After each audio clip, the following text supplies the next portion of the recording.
बढ़िया लगी सही बहुत अगली लाइन का स्वागत चाहो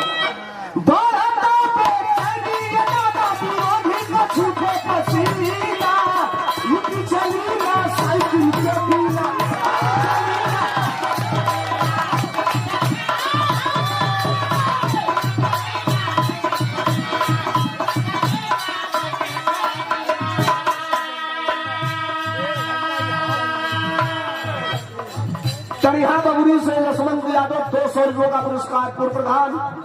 और ये 100 रुपया दूध पानी विक्रेता, दूध पानी दोनों दूध की विक्रेता, अंकल कौन है? दूध पानी विक्रेता छोटे राम भैया की तरफ से 100 रुपया। महेंद्र यादव कठेसर की धरती से 100 रुपया। बहुत बहुत धन्यवाद, बहुत बहुत नमस्कार। खाना नंबर 2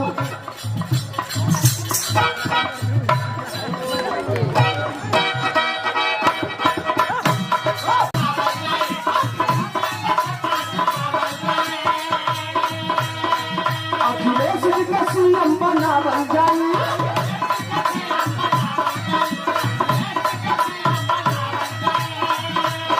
अब यूपी में सरकार का बन जाई, अखिलेश जी का सीएम बना बन जाई। महंगाई से लोगों का भैया, महंगाई से लोगों का भैया मुश्किल भाई बाजीना। अरे महंगाई से लोगों का भैया मुश्किल भाई